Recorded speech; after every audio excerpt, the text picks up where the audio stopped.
Hola, hola, hola, ¿cómo están? Feliz y bendecido comienzo de semana, ¿cómo andan? Espero que muy, muy bien.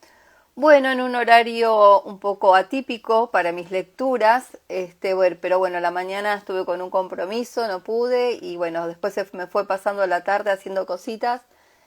Y hace un ratito tenía ganas de leer, estaba leyendo en vivo mi hermanito Maximilian y dije, bueno, vamos a esperar a que termine para entregarles un nuevo capítulo de este libro que comencé en el día de ayer. Es el libro La biología de la creencia del doctor Bruce Lipton.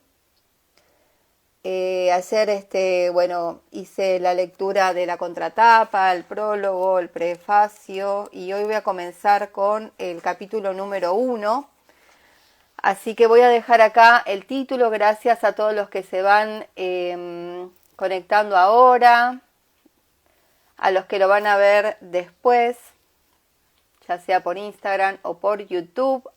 Ha tenido muy buena repercusión en YouTube, estoy muy contenta. Ha tenido muchas vistas, la verdad que la biología de la creencia, ahí está, del doctor Bruce Lipton. La verdad que es un librazo, es para darle una oportunidad, si bien hay partes como muy con nombres científicos, es digamos de fácil lectura y comprensión. Y si no, nada, lo escuchamos una o dos veces. Yo esta es la segunda vez que lo leo, una vez ya lo leí para mí y ahora lo estoy compartiendo con ustedes porque es un libro que quiero que quede en esa biblioteca que tengo en YouTube, para que, bueno, quienes resuenen y quieran ponerse en contacto con este otro paradigma, está bueno que quede allí. Así que, bueno, voy a comenzar con el capítulo 1, que se titula Lecciones de la placa Petri. Elogio a las células y a los alumnos inteligentes. Problemas en el paraíso. Durante mi segundo día de estancia en el Caribe, cuando me encontraba frente a un centenar de estudiantes de medicina claramente inquietos, me di cuenta de repente que ninguno de ellos consideraba la isla como un refugio de paz. Para aquellos nerviosos estudiantes, Montserrat no era un remanso de tranquilidad, sino la última oportunidad para cumplir un sueño de convertirse en médicos. Mi clase era geográficamente homogénea, ya que la mayoría eran estudiantes norteamericanos de la costa este, pero había miembros de todas las razas y edades, incluyendo un jubilado de 77 años que estaba impaciente por hacer algo más con su vida. Sus antecedentes eran también muy variopintos: antiguos maestros de la escuela elemental, contables, músicos, una monja e incluso un narcotraficante. Pese a todas sus diferencias, los alumnos tenían dos características en común. La primera, no habían conseguido superar el competitivo proceso de selección que permite el acceso a una de las limitadas plazas de la Facultad de Medicina norteamericana. Y la segunda, eran luchadores, empeñados en convertirse en médicos, que estaban decididos a que nada impidiera que tuviera una oportunidad de demostrar sus aptitudes. La mayor parte de ellos había gastado los ahorros de toda su vida y se había endeudado hasta las cejas para pagar la matrícula y los costes adicionales que suponía vivir en un país extranjero. Muchos estaban solos por primera vez en su vida, ya que habían dejado a su familia, a sus amigos y a sus seres queridos atrás. Soportaban unas condiciones de vida intolerables en ese campus universitario. Aún así, a pesar de todas las incomodidades y las desventajas en su contra, estaban decididos a conseguir su título de medicina.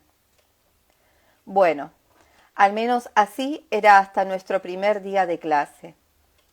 Antes de mi llegada, los estudiantes habían tenido 3 profesores distintos de histología y biología celular. El primero de ellos los había dejado en la estacada los había dejado en la estacada al largarse de la isla por motivos personales 3 semanas después de que comenzara el semestre. La facultad no había tardado en encontrar un profesor sustituto que trató de volver a empezar, pero por desgracia pidió la baja por enfermedad 3 semanas más tarde.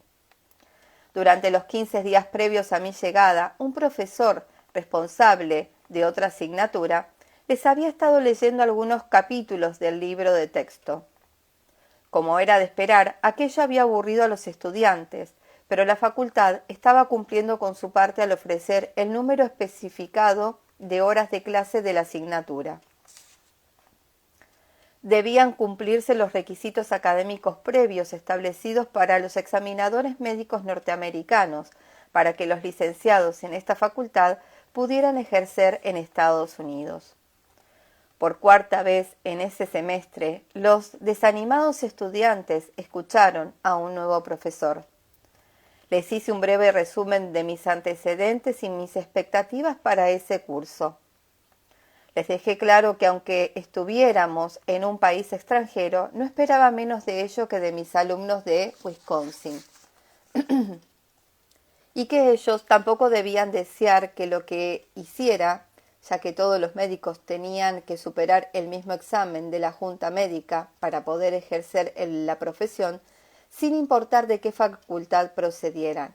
Después saqué un fajo de exámenes del maletín y les dije a los estudiantes que les iba a entregar una prueba de autoevaluación. Acababan de dejar atrás la mitad del semestre y yo esperaba que ya hubieran aprendido al menos la mitad del temario de la asignatura. El test que les entregué ese primer día consistía en 20 preguntas tomadas directamente del examen de histología de mitad de semestre de la Universidad de Wisconsin. La clase guardó un silencio sepulcral durante los 10 primeros minutos de examen. Se produjo una oleada de movimientos inquietos que se extendió entre los alumnos con más rapidez que el letal virus del ébola. Para el momento en que se cumplieron los 20 minutos estipulados para el examen, los estudiantes tenían los ojos desorbitados por el pánico. Cuando dije, se acabó el tiempo, la ansiedad y el nerviosismo reprimidos estallaron con estrépito en un centenar de conversaciones. Les pedí que guardaran silencio y comencé a leer las respuestas. Las primeras 5 o 6 respuestas fueron acogidas con suspiros contenidos. Las respuestas posteriores a la 10ª pregunta fueron recibidas con gemidos de agonía. La puntuación más alta de la clase fue de 10 preguntas acertadas, seguida de varios estudiantes que habían respondido 7 de manera correcta. Supongo que la mayor parte de los restantes acertó al menos 1 o 2 respuestas. Cuando levanté la vista para dirigirme a ellos, me encontré con un montón de rostros conmocionados. Los luchadores habían descubierto que se encontraban muy por debajo del resto de sus competidores. La mitad del semestre había quedado atrás y tenían que empezar el curso entero de nuevo. Una lúgubre expresión de desesperanza se asentó sobre el rostro de los alumnos, quienes, en su mayor parte, ya tenían serias dificultades con el resto de las arduas asignaturas de la carrera. En cuestión de momentos, la desesperanza se transformó en una silenciosa desesperación. Miré a los estudiantes y ellos me devolvieron la mirada en mitad de un absoluto silencio.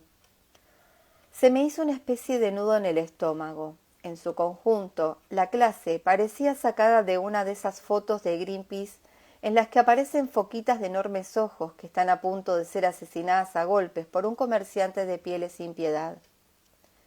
Se me escogió el corazón. Tal vez el aire salado y las dulces fragancias me hubieran convertido ya en un ser más magnánimo. En cualquier caso, y de forma inesperada, me descubrí anunciando que me comprometía a encargarme de que todos y cada uno de los estudiantes estuviesen preparados para el examen final si ellos se comprometían a realizar el esfuerzo necesario. Pude ver cómo el pánico que había brillado momentos antes en sus ojos se transformaba en ilusión cuando se dieron cuenta de que yo estaba verdaderamente dispuesto a hacer todo lo posible para que lo consiguieran. Sintiéndome como un entrenador arrinconado que les da los ánimos a sus chicos para el gran partido, les dije que me parecían tan inteligentes como los alumnos a los que había dado clase en Estados Unidos. Les dije que creía que sus compañeros estadounidenses eran sencillamente más eficaces a la hora de memorizar, una cualidad que les permitía sacar mejores calificaciones en las pruebas de admisión de las facultades. Hice también un gran esfuerzo por convencerles de que la histología y la biología celular no eran asignaturas difíciles desde el punto de vista intelectual. Les expliqué que, pese a toda su elegancia, la naturaleza se basa en unos principios operativos muy simples. Les prometí que llegarían a comprender de verdad el funcionamiento celular en lugar de limitarse a memorizar cifras y datos, porque yo les enseñaría los principios más simples de todos los principios simples.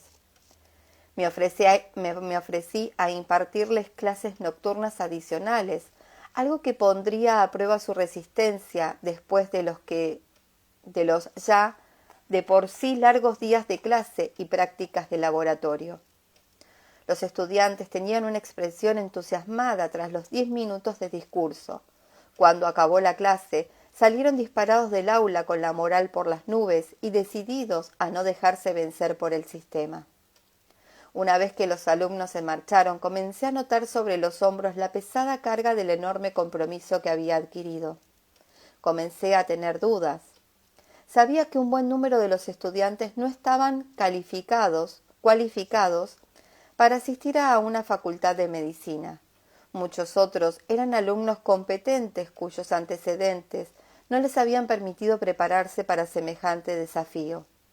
Me preocupaba que mi paraíso isleño acabara convirtiéndose en una frenética y acaparadora escaramuza académica que terminará con el fracaso de mis estudiantes y el mío como profesor.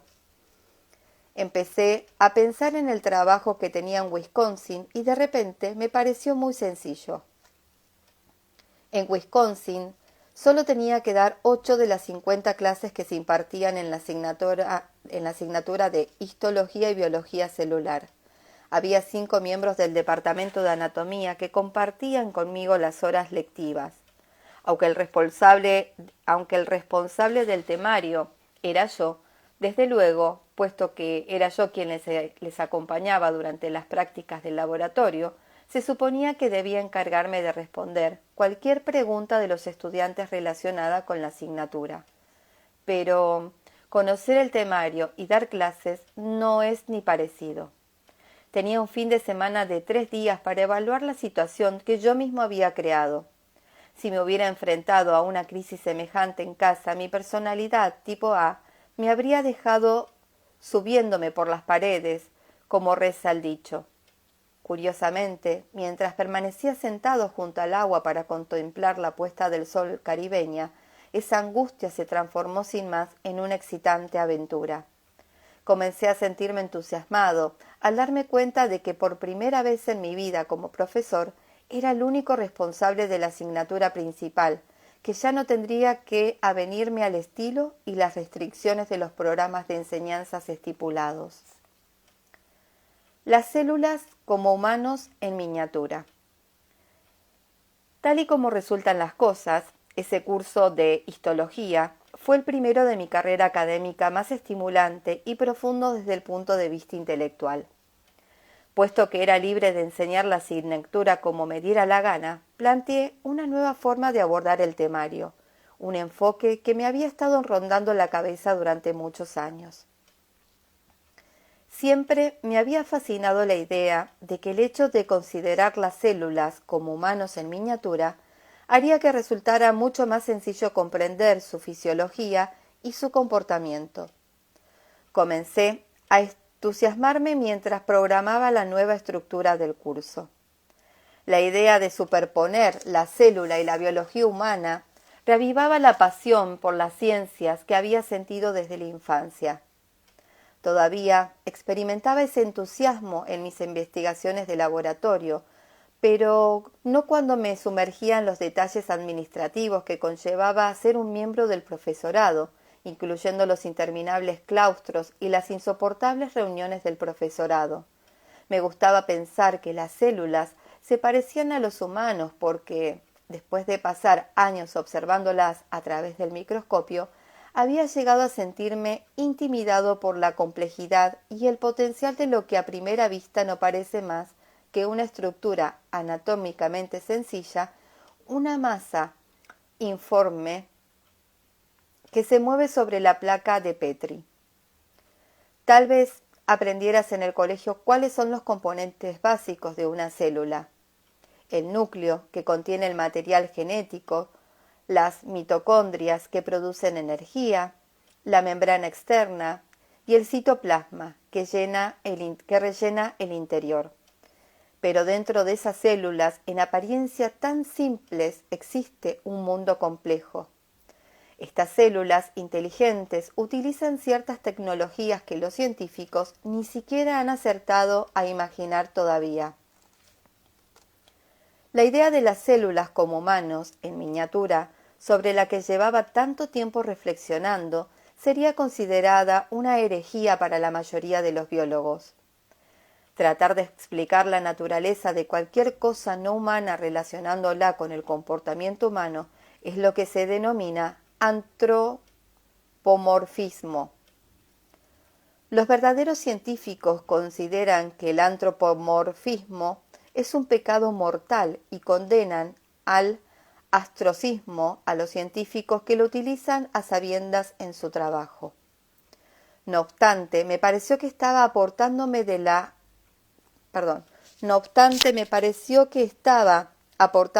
la ortodoxia por un buen motivo. Los biólogos tratan de obtener conocimientos científicos observando la naturaleza y conjurando hipótesis sobre cómo funcionan las cosas. A continuación, diseñan experimentos para comprobar si sus ideas son ciertas. Uno de los requisitos indispensables de la deducción de hipótesis y la experimentación controlada es que el científico piense como una célula o cualquier otro organismo viviente lleva a cabo su vida. Aplicar estas soluciones humanas, es decir, aplicar el punto de vista humana en la resolución de los misterios de la biología, convierte automáticamente a estos científicos en culpables de antropomorfismo. Hagas lo que hagas, la ciencia biológica siempre estará fundamentada en cierto grado de humanización del objeto de estudio. De hecho, creo que la prohibición tácita del antropomorfismo es un remanente anacrónico de la Alta Edad Media, en la que las autoridades religiosas rechazaban cualquier relación directa existente entre los humanos y el resto de las creaciones de Dios. Aunque entiendo que es una exageración tratar de darles cualidades humanas a una bombilla, una radio o una navaja de bolsillo, no lo considero una crítica aceptable cuando se aplica a organismos vivos. Los seres humanos somos organismos multicelulares, así que no es de extrañar que compartamos patrones básicos de comportamiento con nuestras propias células. Sin embargo, sé que es preciso cambiar ciertas concepciones para comprender ese paralelismo. A lo largo de la historia, nuestras creencias judeocristianas nos han llevado a pensar que somos criaturas inteligentes que fueron creadas en un proceso aislado y diferente del resto de animales y plantas. Esta idea nos hace menospreciar a las criaturas inferiores y considerarlas como formas de vida no inteligentes, en especial a los organismos que se encuentran en los peldaños más bajos de la escala evolutiva. Nada más lejos de la verdad. Cuando consideramos a otros humanos como entidades individuales o nos vemos en el espejo como un organismo individual, tenemos razón en cierto sentido, al menos desde la perspectiva de nuestro nivel de observación. No obstante, si te transformaran en un ser del tamaño de una célula para que pudieras ver tu cuerpo desde esa perspectiva, verías el mundo de una forma completamente distinta. Si te vieras desde esa perspectiva, no te considerarías una entidad única. Te verías como una ajetreada comunidad de más de 50 billones de células individuales. Mientras jugueteaba con estas ideas para mi clase de histología, se me venía a la cabeza una y otra vez la imagen del gráfico de una enciclopedia que solía utilizar de niño. En la sección sobre los seres humanos había una ilustración con 7 páginas transparentes, impresas todas ellas con una silueta idéntica y superponible de la figura del cuerpo humano. En la primera página, la silueta estaba rellena con una imagen del cuerpo humano desnudo.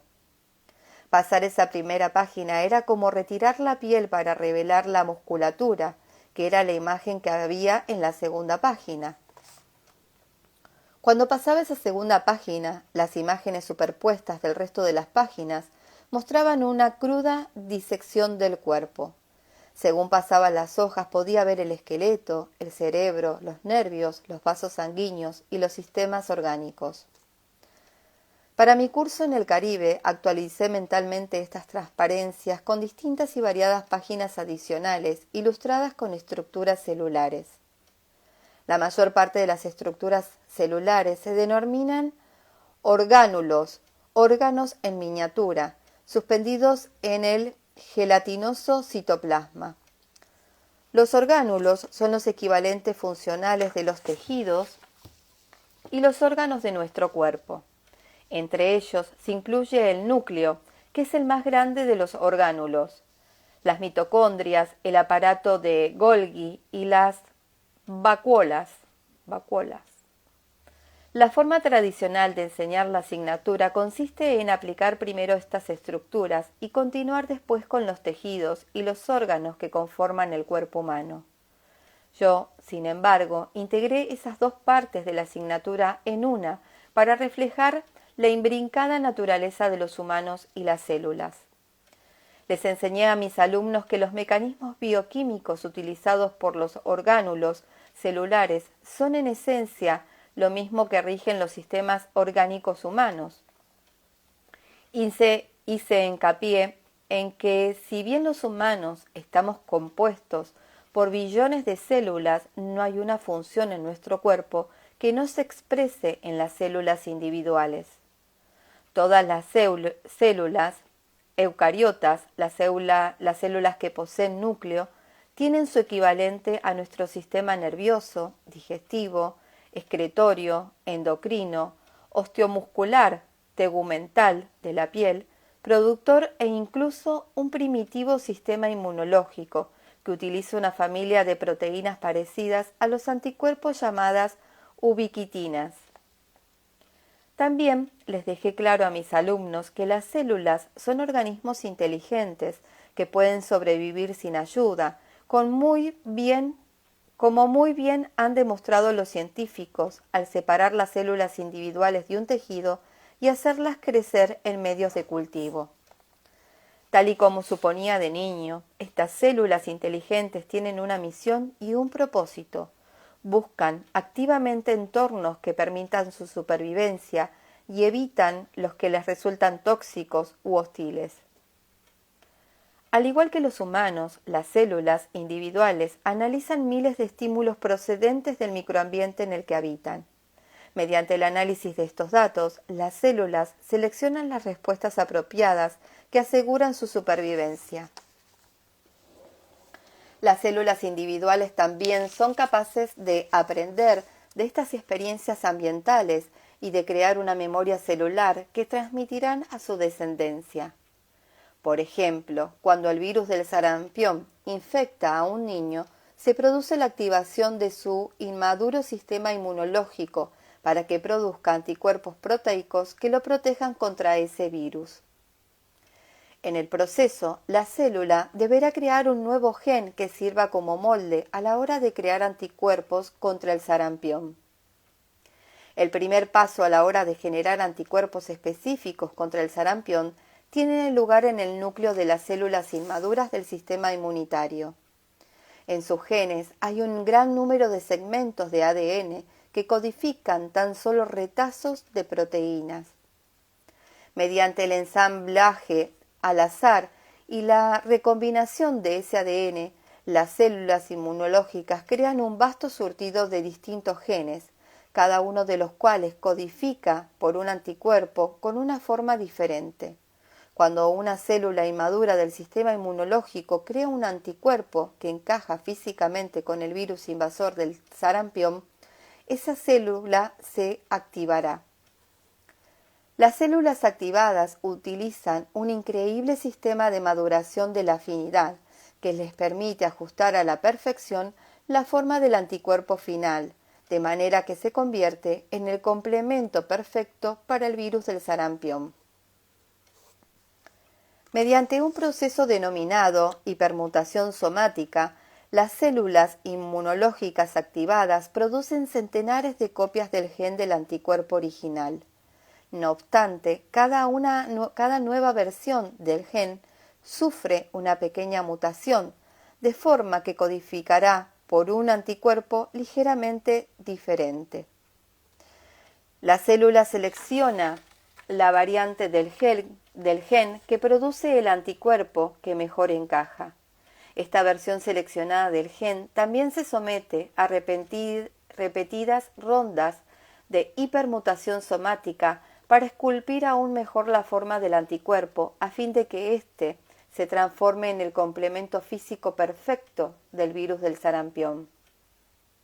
Cuando los anticuerpos creados se fijan al virus, inactivan al invasor y lo marcan para su destrucción, protegiendo de esta manera al niño de los estragos causados por el sarampión.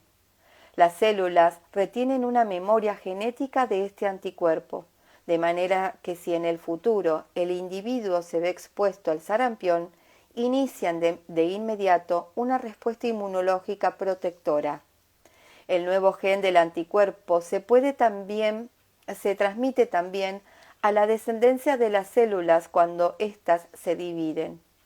Esta increíble hazaña de ingeniería genética tiene una importancia crucial, ya que representa un mecanismo inherente e inteligente de evolución celular. Los orígenes de la vida. Las células inteligentes se vuelven más inteligentes. No debería resultar extraño que las células sean tan inteligentes. Los organismos unicelulares fueron las primeras formas de vida en este planeta. Los restos fósiles demuestran que ya estaban aquí 600 millones de años después de que se formara el planeta. Durante los siguientes 2.750 millones de años de la historia de la Tierra, tan solo los organismos unicelulares de vida independiente e inteligente, bacterias, algas y protozoos parecidos a las amebas, poblaban el mundo. Hace alrededor de 750 millones de años, cuando aparecieron los primeros organismos multicelulares, animales y plantas, estas células descubrieron una forma de volverse más inteligentes. Las formas de vida multicelular fueron al principio comunidades aisladas o colonias de organismos unicelulares. En un primer momento, las comunidades celulares estaban compuestas por decenas o centenares de células. Sin embargo, las ventajas evolutivas de vivir en una comunidad pronto dieron origen a comunidades compuestas por millones e incluso billones de células individuales socialmente interactivas. Aunque cada célula individual tiene dimensiones microscópicas, el tamaño de las comunidades multicelulares pueden variar entre lo apenas visible y lo gigantesco. Los biólogos han clasificado estas comunidades organizadas basándose en la estructura que presentan desde la perspectiva humana. A pesar de que dichas comunidades parecen unidades individuales a simple vista, un ratón, un perro, un humano, son en realidad asociaciones altamente organizadas de millones y billones de células. La tendencia evolutiva hacia comunidades cada vez mayores no es más que un reflejo del imperativo biológico de la supervivencia. Cuanto mejor percibe un organismo el medio que lo rodea, más oportunidades tendrá de sobrevivir. Cuando las células se agrupan, aumentan su conciencia del entorno de modo exponencial. Si a cada célula se le asignara de forma arbitraria un nivel de percepción X, entonces cada organismo colonial tendría un conjunto de percepción potencial de al menos X multiplicado por el número de células que forman la colonia.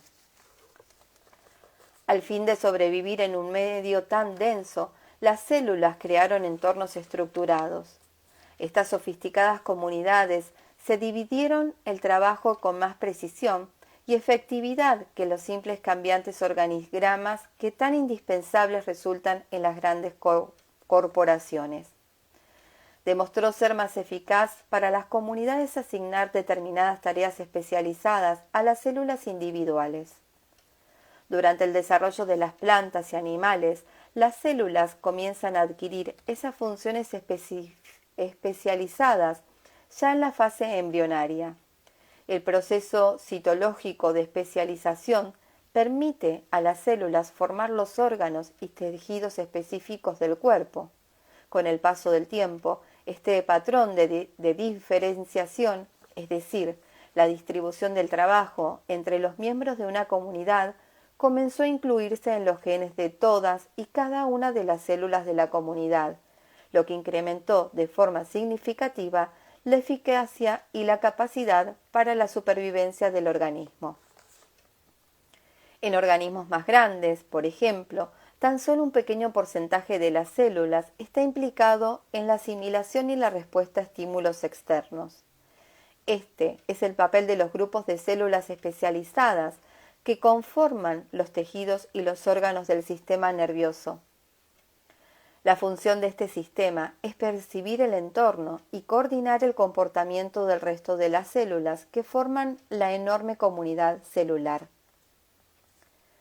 La división del trabajo entre las células de una comunidad ofrece una ventaja más para la supervivencia. La eficacia de este sistema permite que haya un mayor número de células que sobreviven con menos.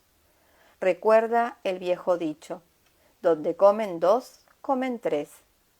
O reflexiona sobre lo que costaría construir un edificio de 2 habitaciones en comparación con lo que costaría un apartamento de 2 habitaciones en un complejo de 100 de apartamentos.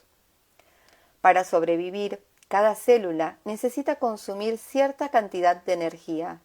La energía ahorrada por los seres individuales de una comunidad contribuye tanto a aumentar la supervivencia como a proporcionar una mejor calidad de vida. En el capitalismo norteamericano, Henry Ford vio la ventaja tácita implícita en la distribución del esfuerzo común y lo utilizó para crear un sistema de cadenas de montaje en la fabricación de coches. Antes de que Ford tuviera semejante idea, un pequeño grupo de trabajadores multidisciplinares habría requerido 1 semana o 2 para construir un único automóvil. Ford organizó su fábrica de manera que cada trabajador fuera responsable de un único trabajo especializado. Colocó un buen número de estos trabajadores especializados en una larga fila, la cadena de montaje, y pasó el coche en desarrollo de un especialista al otro. La eficacia de la especialización del trabajo le permitió a Ford producir un automóvil nuevo cada 90 minutos y no cada varias semanas. Por desgracia, olvidamos convenientemente que la cooperación es necesaria para la evolución cuando Charles Darwin sacó a relucir una teoría radicalmente distinta sobre el origen de la vida. Hace alrededor de 150 años, Darwin llegó a la conclusión de que los organismos vivos se ven involucrados en una constante lucha por la supervivencia. Para Darwin, la lucha y la violencia no son solo una parte de la naturaleza animal y por lo tanto de la humana, sino la fuerza principal que subyace tras los avances evolutivos. En el capítulo final del origen de las especies por la selección natural o el mantenimiento de las razas favorecidas en la lucha por la extinción, Darwin habla de una inevitable lucha por la existencia, de que la evolución está condicionada por la guerra de la naturaleza, del hambre y de la muerte. Relaciona esto con la noción darwiniana de que la evolución es aleatoria y tendrás un mundo con dientes y garras ensangrentados, como tan poéticamente lo describió Tennyson, un mundo caracterizado por una serie de sangrientas, superfluas batallas por la supervivencia. La evolución sin garras ensangrentadas. Aunque Darwin es el evolucionista más famoso, el primer científico que consideró la evolución como un hecho científico fue el distinguido biólogo francés Jean-Baptiste de Lamarck. Incluso Ernest Mayr, el artífice principal del neodarwinismo, una modernización de la teoría de Darwin que incorpora la genética molecular del siglo XX, admite que Lamarck fue el pionero. En su conocido libro de 1970, Evolution and the Diversity of Life, en 1976, escribe: me parece que Lamarck tiene mucho más derecho a reclamar el título de descubridor de la teoría de la evolución, como de hecho así lo consideran muchos historiadores franceses. Fue el primer autor que dedicó todo un libro a presentar una teoría de la evolución de los organismos. Fue el primero en presentar el sistema animal al completo como un producto de la evolución. Lamarck no solo presentó su teoría 50 años antes que Darwin, sino que también ofreció una teoría mucho menos violenta sobre los mecanismos evolutivos. La teoría de Lamarck sugiere que la evolución se basa en una interacción cooperativa e instructiva entre los organismos y el entorno, que permite a los seres vivos sobrevivir y evolucionar en un mundo dinámico. Su idea era que los organismos adquieren y transmiten las adaptaciones necesarias para su supervivencia en un entorno cambiante. Curiosamente, la hipótesis de Lamarck sobre los mecanismos de la evolución se ajusta a la noción de los biólogos celulares modernos de la adaptación del sistema inmunológico al entorno que he descrito antes. La teoría de Lamarck se convirtió en un objetivo inmediato de la Iglesia. La idea de que los humanos evolucionamos a partir de formas de vida inferiores se consideró una herejía. Lamarck también sufrió el desprecio de sus colegas científicos, quienes, como creacionistas, ridiculizaron sus teorías. El biólogo evolucionista alemán August Weismann ayudó a condenar a Lamarck al anonimato cuando trató de probar la teoría de Lamarck de que los organismos transmiten los rasgos orientados a la supervivencia adquiridos mediante la interacción con el medio. En uno de sus experimentos, Weismann les cortó la cola a varios ratones de ambos sexos y los emparejó. Weismann arguyó que si la teoría de Lamarck era cierta, los padres deberían transmitir la falta de cola a las futuras generaciones. La primera generación de ratones nació con cola. Weismann repitió el experimento durante 21 generaciones más, pero ningún ratón nació sin cola, de modo que llegó a la conclusión de que la teoría de Lamarck sobre la herencia era incorrecta. Sin embargo, el experimento de Weismann no era una verdadera prueba de la teoría de Lamarck. Este sugería que los cambios evolutivos se producían en inmensos periodos de tiempo, según la biógrafa L. J. Jordanova. En 1984, Jordanova escribió que la teoría de Lamarck se apoyaba en cierto número de proposiciones, entre las que se incluye: las leyes que rigen a los seres vivos han dado origen a formas complejas a lo largo de inmensos periodos de tiempo. Está claro que los 5 años de experimentos de Weismann no son tiempo suficiente para demostrar esta teoría. Un fallo aún más crucial en su experimento se debe a que Lamarck jamás afirmó que todos los cambios experimentados por un organismo se transmitirán a la descendencia. Lo que Lamarck dijo es que los rasgos se transmiten a las descendencias, como las colas, cuando son necesarios para la supervivencia.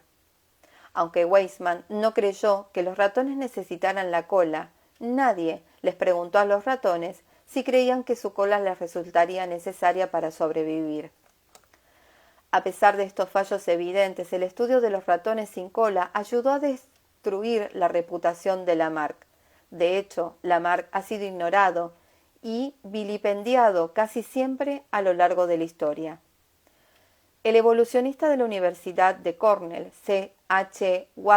Waddington, escribió en su libro The Evolution of an Evolutionist: Lamarck es la única figura importante en la historia de la biología cuyo nombre se ha insultado en todos los aspectos importantes. La mayoría de las contribuciones científicas estaban destinadas a ser superadas, pero muy pocos autores han escrito trabajos que, aún 2 siglos después, siguen siendo rechazados con una indignación de tal vehemencia que cualquier escéptico podría tomarla por remordimientos de conciencia. Desde mi punto de vista, Lamarck fue juzgado, en cierto modo, injustamente. Waddington escribió estas proféticas palabras hace 30 años. Hoy en día, las teorías de Lamarck están siendo reconsideradas bajo el peso de un grupo de nuevas ciencias que sugieren que el castigado biólogo no se equivocaba del todo y que el laureado Darwin no estaba del todo en lo cierto. El título de un artículo de la prestigiosa revista Science del año 2000 fue una señal de liberación. ¿No tendría Lamarck un poco de razón? Una de las razones por las que los científicos están reconsiderando las teorías de Lamarck es que los evolucionistas siguen recordándonos el inestable papel que juega la cooperación a la hora de mantener la vida en la biosfera. Los científicos descubrieron hace mucho tiempo las relaciones simbióticas de la naturaleza. En el libro Darwin's Blind Spot, escrito en el 2002 por el físico británico Frank Ryan, registra un buen número de estas relaciones, incluyendo la de una gamba amarilla que consigue comida mientras su compañero, el pez gobio, la protege de sus depredadores, y la de una especie de cangrejo ermitaño que transporta a una anémona rosa sobre su concha. A los peces y a los pulpos les gusta alimentarse de cangrejos ermitaños, pero cuando se acercan a esta especie en particular, la anémona dispara sus coloridos tentáculos llenos de dardos microscópicos de veneno y pican al potencial depredador, alentándolo a buscar su alimento en otra parte. La anémona guerrera también consigue algo de esa relación, ya que se alimenta de los restos de comida del cangrejo. No obstante, hoy en día, la comprensión de la cooperación en la naturaleza es mucho más profunda que lo que se obtiene mediante la simple observación. Los biólogos son cada vez más conscientes de que los animales han coevolucionado y de que continúan coexistiendo mediante diversos conjuntos de microorganismos necesarios para la salud y el desarrollo normal. Dice un reciente artículo de Science titulado «Seguimos adelante gracias a una pequeña ayuda de nuestros pequeños amigos». El estudio de estas relaciones se enseña ahora en un campo de rápido crecimiento llamado biología de sistemas.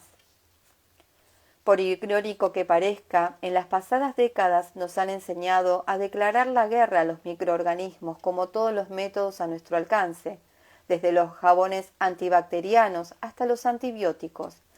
Pero ese mensaje tan simplista no toma en cuenta el hecho de que hay muchas bacterias esenciales para nuestra salud. El ejemplo clásico de la ayuda que reciben los humanos de los microorganismos son las bacterias que pueblan nuestro sistema digestivo y que son fundamentales para nuestra supervivencia. Las bacterias de nuestro estómago y nuestro tracto intestinal ayudan a digerir la comida y permiten la absorción de vitaminas indispensables para la vida. Esta cooperación entre humanos y microorganismos es la razón de que el uso indiscriminado de antibióticos sea perjudicial para nuestra supervivencia. Los antibióticos son asesinos indiscriminados, matan bacterias necesarias para la vida con tanta eficacia como matan a las dañinas. Los recientes avances de la genética han revelado un mecanismo adicional de cooperación entre las especies. Resulta que los organismos vivos entran a formar parte de una comunidad celular compartiendo sus genes. Hasta ahora se creía que los genes solo se transmitían a la descendencia de un organismo individual a través de la reproducción. En la actualidad, los científicos han descubierto que los genes se comparten no solo entre los miembros individuales de una especie, sino también entre miembros de distintas especies. La distribución de la información mediante la transferencia genética acelera el proceso de evolución, ya que los organismos pueden adquirir experiencias aprendidas por otros organismos. Debido a esta distribución de genes, los organismos ya no pueden considerarse como entidades aisladas, no hay muros entre las especies. Daniel Drell, director del programa del Departamento de Energía del Genoma Microbiano, dijo en Science 2001, ya no podemos decir tranquilamente que es una especie. La distribución de los genes no es una casualidad, es el método que emplea la naturaleza para incrementar la supervivencia de la biosfera. Tal y como expuse con anterioridad, los genes no son más que una memoria física de las experiencias aprendidas por los organismos. El recientemente reconocido intercambio de genes entre las especies disemina esas memorias y, en consecuencia, influye en la supervivencia de todos los organismos que contribuyen a la comunidad de la vida. Ahora que somos conscientes de este mecanismo de transferencia de genes entre individuos de las mismas y de distintas especies, los peligros de la ingeniería genética han quedado en evidencia. Por ejemplo, chapucear con los genes del tomate tal vez tenga consecuencias no solo para este tomate, sino para toda la biosfera, y de forma que ni siquiera podemos llegar a imaginar. Ya hay estudios que demuestran que cuando los humanos digieren alimentos modificados genéticamente, los genes creados de forma artificial se transfieren al organismo y alteran las bacterias beneficiosas que residen en el intestino. De esta forma similar, los genes que se transfieren entre las cosechas agrícolas manipuladas genéticamente y las especies nativas de los alrededores han dado lugar a las super weeds, malas hierbas altamente resistentes a herbicidas.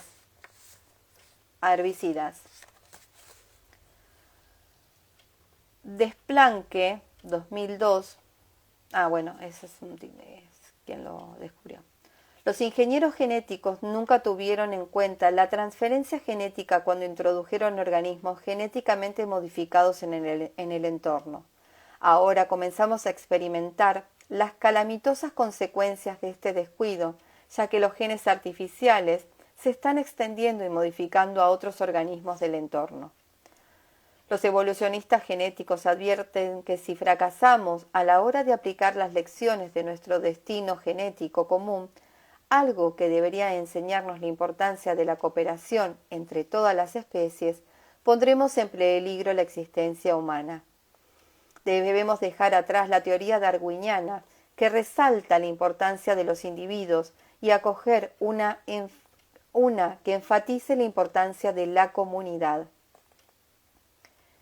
El científico británico Timothy Lenton ha dado pruebas de que la evolución depende más de la interacción entre especies que de la interacción entre individuos de una misma especie. La evolución se convierte así en una cuestión de supervivencia de los grupos más adaptados y no de los individuos más adaptados.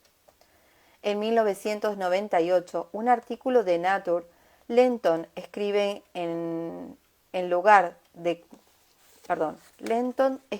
que, en lugar de concentrarnos en los individuos y en su papel en la evolución, deberíamos considerar la totalidad de los organismos y su entorno natural para comprender plenamente qué rasgos serán los dominantes y se transmitirán a las descendencias.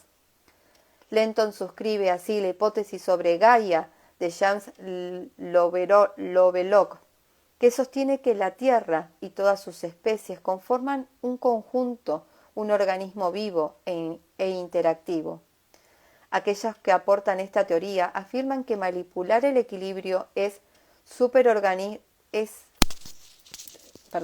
Aquellos que apoyan esta teoría afirman que manipular el equilibrio de ese superorganismo llamado Gaia, ya sea destruyendo las selvas, reduciendo las capas de ozono o alternando organismos mediante ingeniería genética, pueden poner en peligro su supervivencia y, en consecuencia, la nuestra. Recientes estudios financiados por el Consejo Británico de Investigación Medioambiental respaldan esa preocupación. Aunque se han producido 5 extinciones en masa a lo largo de la historia de nuestro planeta, todas ellas se creen causadas por agentes extraterrestres, tales como el choque de un meteorito contra la Tierra. Uno de los nuevos estudios concluye que el mundo natural está experimentando la 6ª y mayor extinción de su historia. En esta ocasión, sin embargo, la causa no será extraterrestre, según Jeremy Thomas, uno de los autores del estudio. Hasta donde sabemos, esta estará causada por un organismo animal, el hombre. Predicar con el ejemplo de las células. Durante mis años como profesor en la Facultad de Medicina, llegué a darme cuenta de que los estudiantes de esta carrera son, dentro del entorno académico, más competitivos y arrogantes que un cargamento de abogados. Se esfuerzan por seguir la lucha de Darwin en su empeño por llegar a ser uno de los más aptos y deslumbrar en la graduación después de 4 agotadores años en la facultad. Ese obcecado objetivo de convertirse en licenciados estelares sin fijarse siquiera en lo que los compañeros que están alrededor sigue sin duda el método darwiniano, pero a mí siempre me ha parecido una meta algo irónica para los que se esfuerzan por convertirse en compasivos sanadores. No obstante, mis prejuicios sobre los estudiantes de medicina se desmoronaron durante mi estancia en la isla. Tras mi llamada a las armas, mi clase de inadaptados dejó de actuar como los típicos estudiantes de medicina. Abandonaron esa mentalidad en la que solo los más aptos sobreviven y se agruparon en una fuerza única, en un equipo que los ayudó a llegar con vida al final del semestre. Los estudiantes más fuertes ayudaron a los más débiles y de esta forma todos se volvieron más fuertes. Resultó algo sorprendente y hermoso ver lo bien que se compenetraban. Al final hubo una recompensa, un final propio de Hollywood, porque en el examen final les puse a mis alumnos exactamente el mismo test que a los estudiantes de Wisconsin, y no hubo ninguna diferencia entre los resultados de estos rechazados y sus colegas de la élite de Estados Unidos. Muchos estudiantes declararon con orgullo más tarde, cuando volvieron a casa y se encontraron con los compañeros que asistían a las facultades norteamericanas, que comprendían mucho mejor los principios que gobernaban la vida de las células y de los organismos. Ni que decir tiene que me emocionó que mis alumnos hubieran llevado a cabo un milagro académico. Pero no fue hasta años después cuando comprendí cómo lo habían logrado. En aquel momento creí que la clave estaba en el formato de las clases y todavía creo superponer la biología humana y la celular es la mejor manera de enseñar el temario de la asignatura. No obstante, ahora que me he aventurado en lo que, como ya he mencionado, alguno podría considerar el territorio del chiflado Dr. Dolittle, creo que buena parte del éxito de los alumnos se debió a que ellos no se comportaron como sus compañeros de Estados Unidos. En lugar de imitar a los inteligentes estudiantes de medicina estadounidenses, imitaron el comportamiento de las células inteligentes y se unieron para formar un grupo aún más listo. No les dije a mis alumnos que estructuraran sus vidas en función de la vida celular, porque todavía estaba inmerso en el método de enseñanza científico y tradicional. Pero me gustaría pensar que surgieron esa dirección de forma intuitiva después de escuchar cómo elogiaba la capacidad de cooperación de las células para formar organismos más complejos y prósperos. No lo sabía en aquel momento, pero ahora creo que otra de las razones del triunfo de mis alumnos fue que no dejé de elogiar a las células. Elogié también a los alumnos. Necesitaban escuchar que eran estudiantes de primera categoría para creer que podrían actuar como tales. Como detallaré en los próximos capítulos, muchos de nosotros ponemos límites a nuestras vidas, no porque sea necesario hacerlo, sino porque creemos que debemos hacerlo. Pero me estoy adelantando. Basta decir que después de 4 meses en el paraíso dando clases de una forma que clarificaba mis ideas acerca de las células y de las lecciones que les enseñaban a los humanos, yo estaba en el camino hacia la comprensión de la nueva biología, que deja por los suelos tanto el derrotismo genético y a la programación paternal como a la supervivencia darwiniana de los más aptos.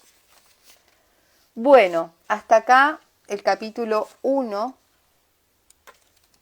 Qué hermoso capítulo, qué maravilloso amigarnos con los microorganismos, amigarnos con las células, comprenderlas realmente desde otra visión, ver con ejemplos lo necesarias que son, lo necesario que es trabajar en equipo, en esa famosa comunidad, donde no creernos más que otros seres. Nada, la verdad que es un libro que a mí me encanta, me apasiona, ahora que lo vuelvo a leer por segunda vez y con unos años de diferencia, no sé, me entusiasma aún más la información que voy de nuevo absorbiendo de él. Y bueno, qué decirles, gente bonita, gracias, gracias, gracias a los que, bueno, lo escucharon ahora, a los que lo van a ver después. Agradezco que Instagram me está permitiendo más de 1 hora de vivo, porque me tenía cortita, a la hora se me cortaba y ahora me doy cuenta de que no. Así que bueno, gracias a todos los que resuenan con estas lecturas en vivo. Espero que les sean de utilidad y que bueno, que vayamos ¿no? por cada vez un poquito más de apertura de conciencia y amigándonos con todo y hasta con los microorganismos, teniendo en cuenta que somos más células o sea, somos pura célula, entonces, y que los microorganismos, tanto las bacterias, los virus, los hongos, están ahí cumpliendo su función, y que no es que haya algo malo que está funcionando, ni estamos enfermos, ni nada, no, están ahí cumpliendo su función, que es mantenernos con vida, la pura supervivencia. Así que, hoy Cóndor 1 Jul, muchas gracias, gracias, gracias. Ahora en un ratito lo subo a YouTube, recuerde que lo pueden compartir, ayuda muchísimo a expandir la cuenta también, el que le den un le gusta, un me gusta, un comentario, un corazoncito, que se suscriban a YouTube, que activen la campanita, así les avisa cuando yo subo los videos y los pueden ver también desde allí. Así que bueno, muchísimas gracias, paz y luz y mucho, mucho amor.